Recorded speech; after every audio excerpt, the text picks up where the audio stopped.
Hello and welcome back to another YouTube video. Today I'm going to do my 14.20 top lane tier list. So if you have content, like, subscribe, and let's get into it. There were a couple of changes this patch, mostly as follow-up to 14.19 and some of the big outliers. This included primarily percentage health targeting damage. Obviously, tanks became a bit more prominent and popular, combined with heart still being one of the lesser nerfed items. We saw a lot more health just generalistically kind of pushed onto items, so some of those champions really benefited from that. We also saw nerfs to primarily those champions as well, but like Mundo obviously took a bit of a tag this patch. Grasp took a bit of a tag. Poppy got nerfed down primarily because of support, but it did indirectly hit top lane. Mordekaiser, an example of an anti-tank, which definitely benefited from the changes this in the previous patch. Some of the buffed up champions were the ones who got hit a bit harder. We saw a lot of bruisers lose a decent amount of power. The likes of Riven, Pantheon both ended up a lot weaker last patch, primarily because Eclipse and Cleaver got hit pretty heavily. These two champions received a bit of love, and then we saw Yasuo, Yone, Tryndamere as the three crit champions, which also got buffed. Let's go through the changes. So the D tier is going to consist of relatively similar champions. We have Cassante, who, albeit is probably a bit better after the changes, is still underperforming for the average player. His kit does feel a lot more clunky to play, and honestly, that kind of ends up with a lot more polarizing matchups for him. If enemy champion has something like a dash and can quite comfortably dodge or telegraph W, then this champion definitely loses a lot more power, where he was a bit more neutral in some of his other matchups in his previous iteration. Overall, I don't think the champion's in the greatest of spots at the moment. I think it needs a bit of a buff, but it's still definitely viable the higher elo you can go, and yeah, it definitely raises quite high with elo primarily. Swolder stays within my D tier. Obviously, the champion can scale quite aggressively, especially once you hit that 225 stack mark, but overall, ever since those nerfs to him in 40.18, he's been underperforming in the top lane, so he does sit within my D tier. Vladimir rises up once you stop going the Grasp W max build, as that has been nerfed quite aggressively at this point. Grasp obviously got nerfed in this patch, and Vladimir's W healing towards minions also got nerfed in the previous patch. So overall, that build combination has really quite aggressively been nerfed. It's definitely a lot better to go towards the summonary face rush variations and just playing your AP style. It works a decent amount better. He still doesn't rise up too much, like he sits as like a B tier option, but on his current build, which primarily people are still going, he does sit within my D tier. Vayne has been underperforming ever since they nerfed her, and when nerfed a lot of the items surrounding her, she does sit within my D tier for the moment. She's definitely towards the higher end though. If you're playing her into tank matchups, then you can still definitely get some value out of this champion, but she can still be punished a lot more compared to what she used to be in previous iterations. Yasuo jumps out of the D tier into the C tier. He's still an underperforming top laner, definitely more reliant on being a counter pick into certain ranged matchups, but he is no longer a D tier pick. The buffs to him this patch were enough to kind of take him out of there. Rumble still underperforms for the average player. Obviously, this champion got nerfed quite aggressively multiple times, primarily for his dominance in competitive. It didn't really do enough. Honestly, Rumble in 40.18 still is seeing competitive play at Worlds at the moment, so this champion is still perfectly viable if you are very, very proficient at playing it. If you're not, it's just not really worth putting the time into at the moment. It's another champion I will once again recommend avoiding. Aurelia sits within the C tier for the moment. She is being buffed in 14.21, but for her current state, she is definitely on the weaker side. Her main problems come from the fact that she definitely got a bit more elite skewed with some of the changes they made to her more recently. That combined with Bork overall being nerfed a couple of times, it did end up hurting Aurelia quite a bit, and so she does sit towards the mid-low end of my C tier. Jace, also been underperforming for a while. Another champion which I think could do with a slight buff, but he definitely ends up being a bit elite skewed. If you once again put the time into Jace, you can still definitely be rewarded for a pick like this. Darius and Olaf still haven't really recovered from when Ghost got nerfed back along. Obviously, both these champions are perceived to be quite powerful because of their aggression and power within laning phase. Oftentimes, it feels like if you make one misplay, these champions can oftentimes run over the entire laning phase. But on the flip side, they tend to be pretty hard to close games out with. Without certain things surrounding them, they can also feel quite bad to play in mid-game, especially if they're not ahead of the curve. So if you're proficient at playing these two picks, then they can definitely have value. Olaf tends to be a bit more counter-pick reliant, but Darius is still a great counter-pick in certain situations. Overall, these two champions sit towards the high end of my C tier, alongside Quinn and Gangplank, which is going to be dropping down to my C tier at the moment. Overall, Quinn has just been underperforming in the top lane for a bit. Her builds tend to be a bit more prominent in the mid lane, but Profane Hydra being nerfed as hard as it was in 14.19 has just left her a bit weak, and she could definitely do with something to kind of help her out. But overall, this champion tends to be pretty obnoxious and is very reliant on people misplaying to really get value within the game. In Gangplank's case, Grasp got nerfed this patch. It definitely hit him a bit, as that was the Keystone he was mainly running, with Fleet being nerfed, but it now looks like they're both competitive, and like First Strike is an option if you do want it. Overall, Gangplank just doing a bit worse now. It drops down to my C tier. In the B tier then, so we have 4 champions moving up. We have Pantheon, who got the 1% max health damage on the W buff. I would once again recommend maxing W second over E. It's been better for a while. Definitely something worth going. You can get a lot of value out of this buff through maybe like a third rotation of W within a fight. Overall, Pantheon doing a bit better this patch. Still sits as like a low B tier option though. Very reliant on dominating early laning phase to really have value within the game. Riven's case, she is doing a bit better, definitely scales a bit more aggressively now, jumps from being like a low C tier option to like a mid to low B tier. She's still not suddenly like a meta defining pick, and if you're a one trick, then you can still have like a large amount of value on this pick. If you don't play Riven a lot though, it's just not really worth putting time into this pick unless you're very, very committed and you're willing to sink like 100, 200 games to really learn the ins and outs of this champion. Overall, sits as like a low B tier option, but with the skill ceiling on this pick kind of akin to something like a Katarina and the like differences in playstyle, but she definitely becomes a bit more one trick dependent. Moving up, we have Yone and Tryndamere as well. Both these champions were kind of underperforming in the top lane. In Yone's case, he lost a bit of power with some of the crit changes, with the items getting a bit more expensive, and was obviously leaning more towards like a Grasp Stridebreaker build, but Stridebreaker being nerfed as one of the heavier options, well, nerfed more heavily in 40.19 compared to some of the other options, combined with Grasp being nerfed in this patch, he was going to lose a decent amount of power. They want to push him back towards crit builds, so they buffed up his crit ratio. It's definitely helped him a bit. He jumps to the B tier. In Tryndamere's case, they gave him some base armor combined with another change, which I can't specifically remember off the top of my head, but he definitely benefited from those changes and jumps up to the high end of the B tier. I'd say the other 3 kind of sit towards the lower side of things. In Aurora's case, she jumps from the C tier back to the B tier. I don't know if this champion has much more mastery to really gain at this point. It seems like the curve is beginning to flatten, where the champion's been out for long enough that people, like, well, we know the like skill ceiling of this pick, and it's not continuously jumping every day. So the champion goes from the C tier to the B tier. Do I think he'll jump to the A tier? Maybe. I think it is still a very elite skewed pick from what it seems like, with the way the playstyle works and how you want to operate using the ultimate with the teamfight angles. Overall, yeah, it looks to be that the champion is definitely going to be stronger and elite for the most part, more like an A, S tier pick there, possibly even S, obviously seeing like 100% presence in competitive at the moment, so this champion definitely has strengths when you put the time into it, but gonna sit in the B tier for the mid to low elo tier list. Udyr got nerfed. He still sits within my B tier. The champion still is pretty strong within the top lane. The nerfs were more targeted towards jungle Udyr, but he did lose some power. The E movement speed going down has definitely hurt him a bit here, so he drops from like a high B tier to like a low B tier option now. Moving on from these picks, we have Akali, who sits towards the low end of my B tier as well. The champion obviously is very volatile, relies on snowballing. If you don't get ahead of the curve, and obviously Storm Surge being nerfed this patch is also hurt, then she does fall a bit flat. Thus, she sits towards the low end of the B tier. Honestly, pretty close to the C tier. I'm kind of like hesitant between which one. I'll leave Akali in the below beta. I think Akali still definitely has her strengths within the top lane. You do want to put some games into her to like really get a feel for the champion though, because if you miss your lethal thresholds, then this champion can be quite underwhelming.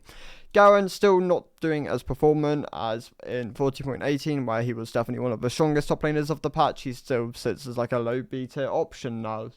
Fiora, reliant on being a counter pick, but has an incredibly high skill ceiling. If you're able to get her in the correct matchups, she can be very oppressive and very hard to play against for most champions. within those like scenarios. Obviously, the likes of Ornn, who relies on his CC to really trade with you, really is punished quite aggressively by saying like the Fiora. But if you don't play a lot of Fiora, then the matchups can be, and you're not like parrying correctly, then yeah, the matchups can feel sometimes a bit more even than they really should be. But Fiora, very good in certain matchups, can be quite polarizing. If you don't have the games, probably not worth picking over certain other options. Aatrox, not doing his performance on the current patch as he was in 14.18, so he sits as like a mid B tier option. Gragas, great in elite play, kind of akin to a lot of my B tier.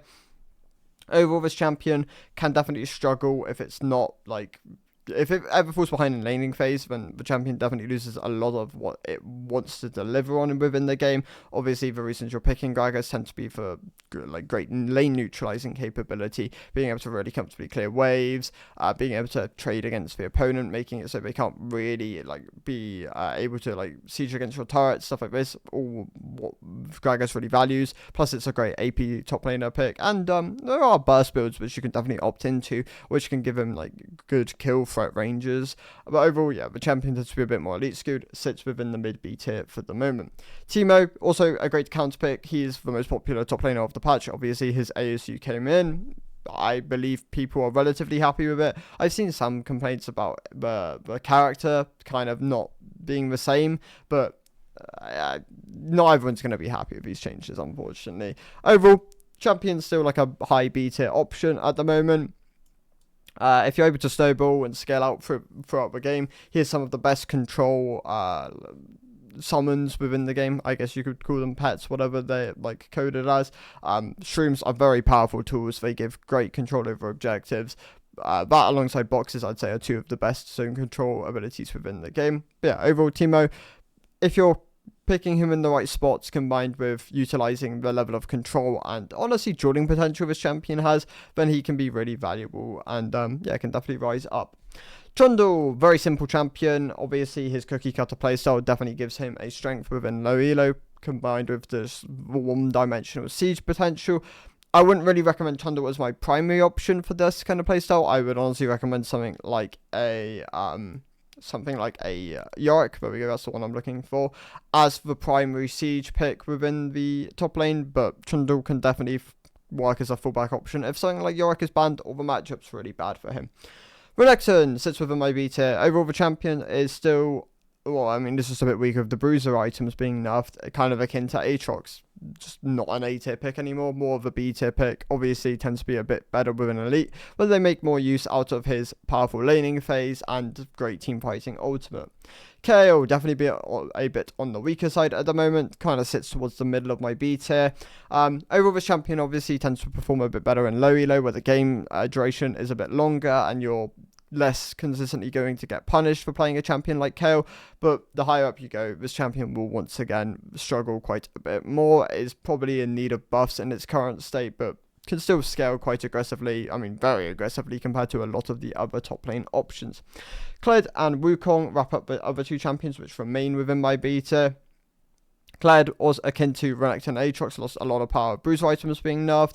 Same goes for Wukong. Both these champions are just doing a bit worse at the moment. Both of them drop down from like A tier options to B tier options. The two champions dropping down from the A tier are going to be Poppy, who actually lost a lot of power, sits as more like a B tier option. The passive CD going up quite aggressively, combined with losing some E damage, has quite a heavily hit her, and she drops down from the A to the B tier. She's still a good counter pick option, but nowhere near as blindable, being less durable within laning phases. You're having less rotations of passive, definitely hurt her a bit. And Sion drops down, the grasp nerfs have pushed him down a slight bit. He's still a good tank option, and honestly, if you go things like Titanic, Hydra, and Sterix, you can have some level of carry potential, obviously alongside the likes of Unending Despair as well, which is a great item for the likes of Sion. Once you hit 3k HP, I believe the nerf to the Grasp Healing breaks even, so after that then it technically is buffed, but you're getting less health out of Grasp just across the game, so overall it is powered down for someone like Sion. He drops from the A tier to the B tier now. Going on to the A tier then, we have Heimerdinger, who is still a decent pick. This champion is very volatile in terms of the fact that it has a lot of burst damage, which people just don't really expect out of a pick like this. His turrets give great amounts of sieging potential as well. And yeah, his team fighting isn't bad. As long as he gets to the setup, he can oftentimes be quite valuable and be really valuable amounts of damage within a lot of situations. Overall, Heimerdinger, definitely a very solid A tier pick. He definitely flies under the radar at the moment. I think that's what I'm trying to get at.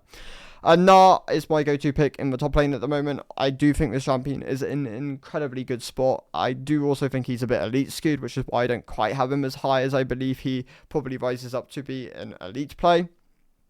But yeah, in his current state, he's definitely in one of the better spots he's been in a while.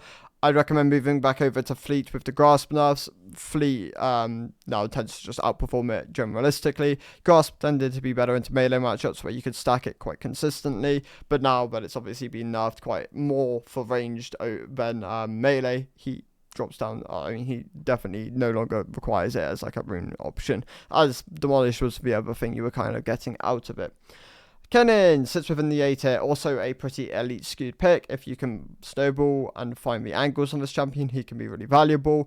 But overall, his nerfs combined with the fact that he is elite skewed just prohibit him from really jumping up the tier list a huge amount more. Gwen really benefited from the changes this patch. Also, one of the hardest, well, I mean, maybe not hardest, but like highest skill ceiling champions of the top lane. I know a lot of people really get just like what's the word I'm looking for here? Just don't really play Gwen the way she should probably be played in a lot of situations. They play her as this very much like heavy dive option with like sustained tools against good tank matchups, whereas she has like a lot of burst capability at the moment. She's pretty deceptively like strong in those burst scenarios. The likes of Lichbane have been popping up a bit more. Storm Surge with the nerfs I don't think will be opted into as much, but things like Malignance, I know some people are like opting into that, and then things like Nash's Tooth still very good on her. I know Rhythmaker has fallen down in priority as the item obviously isn't quite as much as what Gwen wants it to be as what it used to be, so yeah, the item's not as prominent. But overall, Gwen, definitely, if you put the time in, is one of the best top laners in the game. I think her alongside Camille are two of the best elite skewed picks. Kennen and Gnar more for like your ranged options, but yeah, Gwen, Camille, both these champions in really good spots at the moment. Definitely one of the good AP go-tos, and it's probably not being nerfed in 14.21. We haven't seen anything about that, whereas Camille is looking to be nerfed in 14.21. So let's go counter pick option into Malphite. You don't really see him that much outside of it, but he's still good into things like Gnar. This champion definitely doing a bit better in top lane ever since he received the bruiser changes to him. Cassiopeia, great into matchups where she can consistently kite out the opponent, utilizing her range and her crowd control to really just like slow them or deny their ability to ever really get onto you, making it a very polarizing pick to play against. If you're playing her in bad matchups where you can't consistently land Q, then this champion can definitely fall a bit weaker, but she can still function as like this AP DPS option. Set lost a lot of power with Strikebreaker being nerfed, but he's still like a A tier pick. Maybe not like a high A tier, more like a mid to low A tier pick now. But the champion, yeah, lost a decent chunk of his power through bruiser items being some of the more heavily nerfed options. Drops on like the S tier to the A tier with those changes. Jax actually sits towards the low end of the A tier. Grasp being nerfed this patch did hit Jax once again. This champion also tends to be pretty elite skewed, more reliant on certain matchups where you can really utilize your counter strike to get a lot of value. If you pick him every single game, you'll definitely run into matchups where you will struggle a lot more. He doesn't do anywhere near as well into a lot of the AP matchups, and yeah, that can be quite punishing for him. He definitely sits towards the lower end of the A tier, especially in mid to low elo. Rise has been slept on for a while. This champion is still very good, very deserving of an A tier spot at the moment. Yeah, his damage is quite high. His crowd control is obviously very valuable. His wave clear is very good. I'd say his prohibiting factors comes from his lack of mobility. That can definitely hurt him, but he does have movement speed and the ult can be quite valuable, so can kind of make up for the lack of a direct dash within his kit. Urgot doing a bit worse at the moment, but there have been new Urgot builds popping up every so often. We've seen some phase rush variations, we've seen some Shojin variations, we've seen some lethality variations. I honestly recommend just picking what feels comfortable to you within the game and what like in your mind makes sense. Whether you need a bit more durability or whether you need just more raw damage, there can definitely be different iterations of this champion to go. The likes of Hullbreaker and Cleaver still very viable options on him, just not as strong. Well, I mean, they're still pretty successful, so it'd be a lie to say they aren't successful, but they're not as strong as they were in previous patches, so that's probably where some of the weaknesses lie in those items now. Cho'Gath, ever since he got buffed, like quite aggressively as like a stat stick option, he's definitely been performing a lot better. Overall, this champion just sits as like a solid A tier option. His E does a huge amount of base damage. His Q has a pretty high base damage value on it as well now, so there's definitely like loads of strengths for this pick. And you can alternate between what you need to max depending on what you are playing into. Malphite received that 1% passive shield buff in 14.18, and overall he's just benefited from it a bit. I actually believe Malphite is a bit weaker this patch, with the nerfs to full mail being quite heavy to like in terms of what it impacts him. So he goes from like a high A tier to like a low A tier pick. Maybe not like the lowest of the A tier picks, but not quite as high as he once was. He lost a bit of power, full mail being nerfed this patch. On Alawi and Warwick, wrap up my A tier picks.